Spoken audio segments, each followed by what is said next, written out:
Time management is one of the biggest lie you have been told. आपने भी कई बार time management करने का ट्राई किया होगा, बट आपसे कभी इफेक्टिवली हुआ नहीं। अगर हुआ भी तो 2-4 दिन में फिर से वही मिस शेड्यूल, फालतू का टाइम वेस्ट और फालतू की scrolling. But why?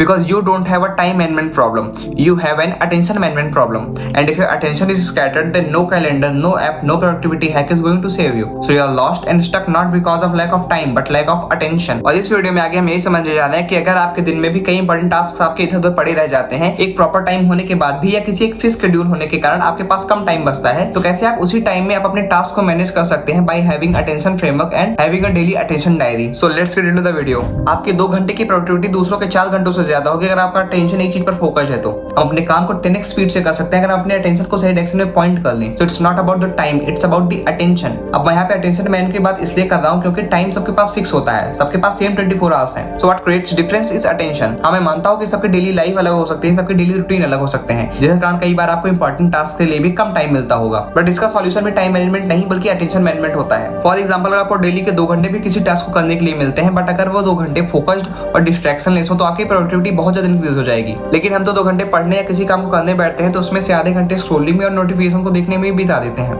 And then you blame the time for being too short, but in reality you didn't run out of time, you ran out of attention. Because time management is not about stuffing more into your day, it's about guarding and directing your attention towards what actually matters. And remember that attention leak is equal to the productivity leak. Attention leak का पहला major reason है context switching या multitasking। हमें लगता है कि हम multitasking को हैंडल कर सकते हैं, बट साइंस के अकॉर्डिंग जब भी आप अपने टास्क को स्विच करते हो तो हमारा ब्रेन हमें उस काम पर रीओरिएंट करने के लिए एनर्जी बर्न करता है और हमें एवरेज 23 मिनट लग जाते हैं उस काम पर रीफोकस करने में। And you can't afford this loss if you have a fix amount of time. और अटेंशन लीक और टाइम वेस्ट होने का दूसरा बड़ा रीजन होता है किसी एक बड़ी पर्पस का ना होना, जिसके अकॉर्डिंग अपने दिन को प्लान कर सके, अपने टास्क को अपने पर्पस के साथ अलाइन कर सकें। और याद रखिए कि आप बिना किसी इंटेंशन, बिना किसी पर्पस के किसी काम को ज्यादा दिन तक दिल लगाकर नहीं कर सकते और आप दिन भर कंफ्यूज रहेंगे कि व्हाट्स नेक्स्ट, क्योंकि आपको पता ही नहीं कि मैं अपने टाइम को वेस्ट क्यों ना करूं, आपको पता ही नहीं मैं अपने अटेंशन को वेस्ट क्यों ना करूं, आपको पता ही नहीं कि मैं अगर अपने अटेंशन को वेस्ट ना करूं तो उसे पॉइंट किस डायरेक्शन में करूं। और इसी रीजन से आप हर बार डूम स्क्रॉलिंग और डिस्ट्रैक्शन में फंस जाते हो, because you have no reason to not waste your time. So इसीलिए लॉन्ग टर्म में आपके पास एक पर्पस होना चाहिए, हर दिन हर टास्क के पीछे एक इंटेंशन होना चाहिए और इसी के अकॉर्डिंग आपका पूरा दिन प्लान होना चाहिए, ताकि आपको ये सोचने में टाइम वेस्ट ना करना पड़े कि मैं आगे क्या करूं। Because when you start with intention, attention follows.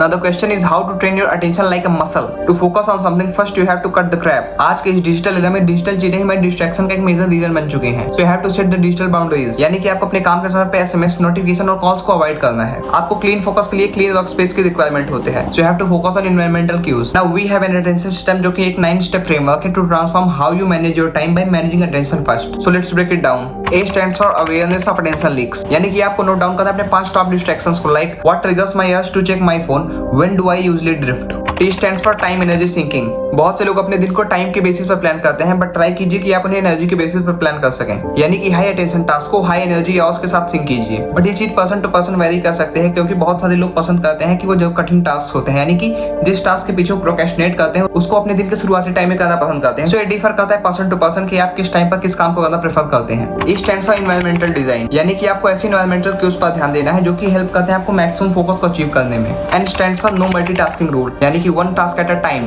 यानी कि आपको मल्टीपल चीजों पर अपने दिमाग को नहीं शिफ्ट करना बल्कि एक चीज पर फोकस्ड रखना है। T stands for time blocks with boundaries, यानी कि हमें अपने टाइम को ब्लॉक करना है विद इंटेंशन, यानी कि एक स्पेसिफिक टाइम फिक्स कीजिए एक डीप वर्क के लिए with zero distractions. I stands for intentional start of the day, because if your first few hours are intentional then the day is yours. You can start with journaling and planning your day. O stands for outcome reflection, यानी कि आपको दिन के and में check भी करना है कि where did my intention go today, what helped me focus and what distracted me। इन सारी चीजों को आपको नोट डाउन करना है।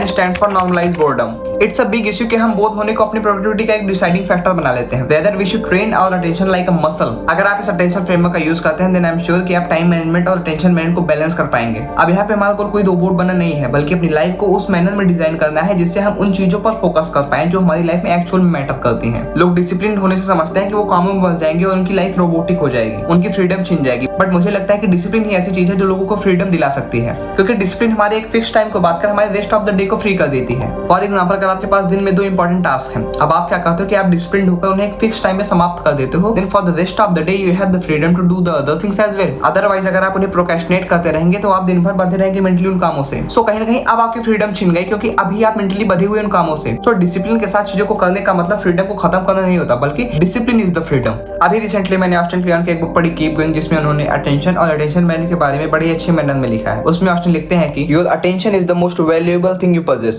which is why everyone wants to steal it from you. First you must protect it, then point it in the the right direction, because what you choose to pay attention to is the stuff your life and work will be made of, because only those items which you notice shape your mind. So we pay attention to the things we really care about, but sometimes what we really care about is hidden from us. And for this I keep a daily diary which helps me to pay attention to my life. By sitting down every morning and writing about my life, I pay attention to it, and over time I have a record of what I have paid attention to. Rereading doubles the power of a diary, because I am then able to discover my own patterns, identify what I really care about, and know myself better. So set up a regular time to pay attention to what you have paid attention to, and reread your diary, because when you have system for going back through your work, you can better see the bigger picture of what you have been up to and what you should do next. If you want to change your life, change what you pay attention to. We give things meaning by paying attention them, because attention is the most basic form of love. So if I summarize, तो Austin बात करते हैं अपने attention को सही ढंग से सही चीज पर डायरेक्ट करने की, एक डेली डायरी के थ्रू अटेंशन ट्रैकिंग की और उसे रीरीड करने की, जिससे आप अपने अटेंशन पैटर्न्स को और अपने अटेंशन लीक्स को आइडेंटिफाई कर पाएंगे, और आप कम टाइम में भी अटेंशन मैनेजमेंट के थ्रू हाई प्रोडक्टिविटी को अचीव कर पाएंगे. So that's for today. अगर आपको ये वीडियो पसंद आए then hit the like button and subscribe to the channel for more such content. Thank you.